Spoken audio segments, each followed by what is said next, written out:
Hilma, this paper deals with cholesterol and other sterols. What is the principal message coming out of this work? So it's twofold.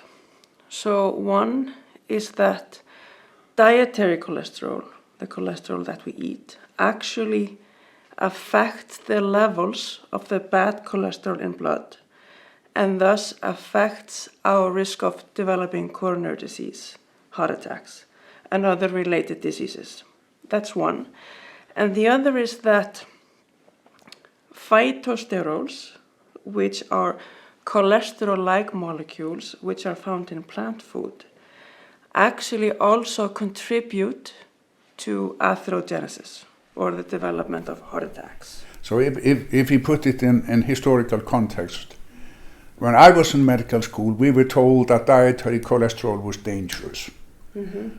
Then over the past 25 years, we have been told indeed that it is not dangerous, that only cholesterol that matters is the one we synthesize in our own body. And you're telling me that that is not completely true.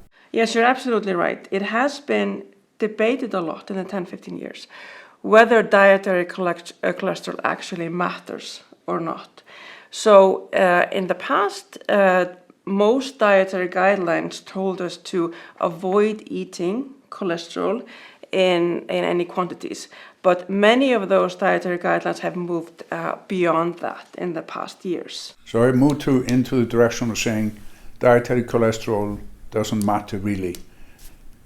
Exactly. And now your work is reversing this again.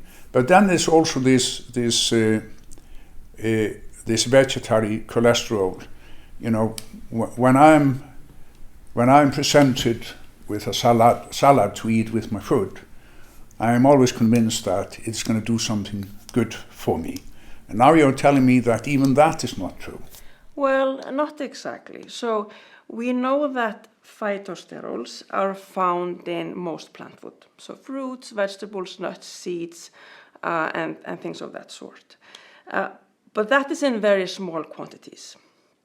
And it's important to remember that we do not produce phytosterols. We only get phytosterols through the diet.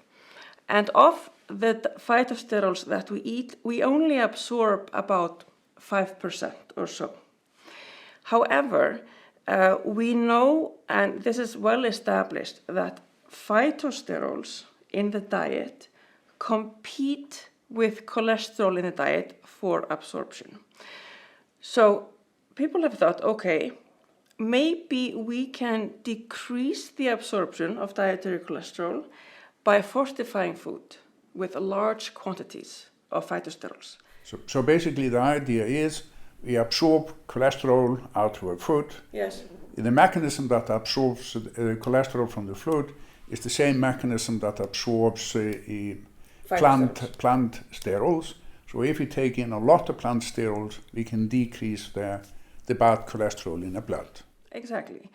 So many foods today are fortified with phytosterols. These are mainly margarines, other dairy products, juices, and things like that. And they are marketed as heart healthy through lowering your cholesterol. They are supposed to decrease your risk of having a heart attack. However, there are no data that have been presented that support this claim. So there are no studies out there that say that eating a lot of phytosterols is going to decrease your risk of having a heart attack or stroke or delay your death in any way. So this has been debated quite a bit. And in addition to that, vegetable oils, they contain large quantities of phytosterols and they are used in processed foods quite a bit. So now humans are probably eating more phytosterols than ever before. So what we are showing in our paper that in fact phytosterols do increase the risk of atherogenesis. So the claim that phytosterols decrease the risk of heart attack needs to be proved. All right. So if we then dive a little bit deeper into this paper, look at the technical details. So how did you show that the phytosterols in large quantities can cause heart attack? And how do you demonstrate that dietary cholesterol matters? What is the technical route that you took to demonstrate this? Yes.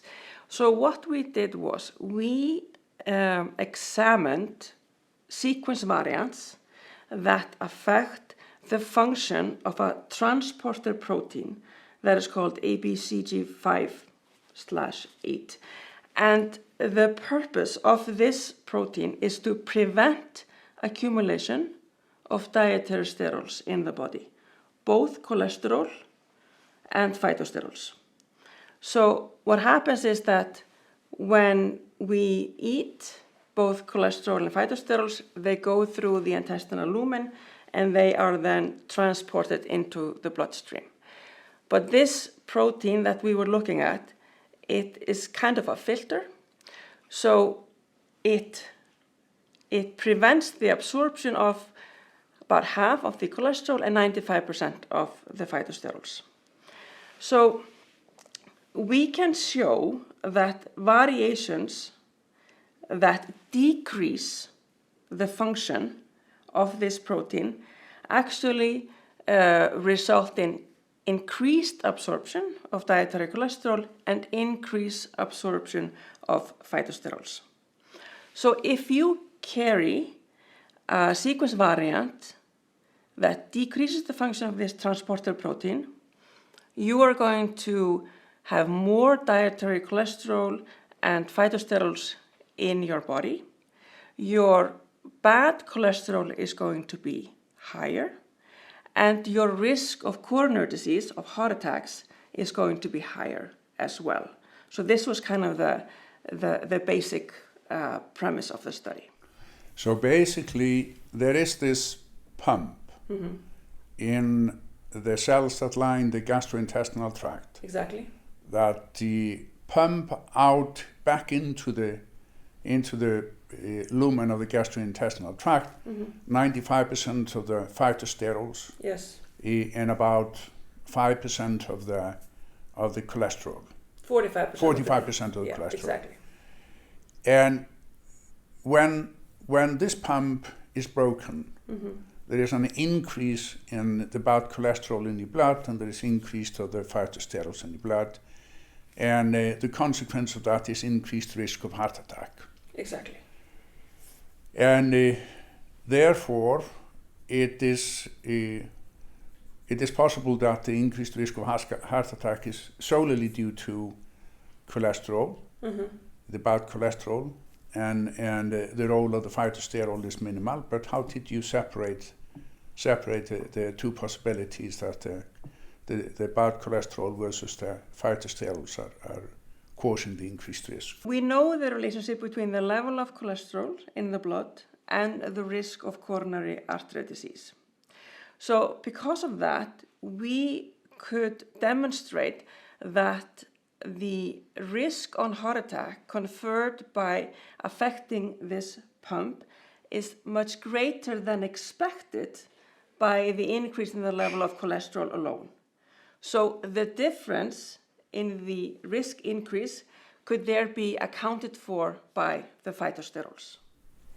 So basically, if we take a step back and ask the question, what is the lesson? What is the lesson to be learned from the work that went into this paper? And it is that we should be careful, even more careful, in what we eat than before. Number one, we should not eat cholesterol, not have excessive amount of cholesterol in our diet. And we should not let the enthusiastic vegetarians convince us to take in too much of the plant sterols. Yes, and I think it's important to emphasize that there are no studies out there that show that fortifying food with phytosterols is going to reduce your risk of heart attacks or related diseases. And our study actually show that they can actually do the opposite. So message, the final message is eat balanced food. Exactly.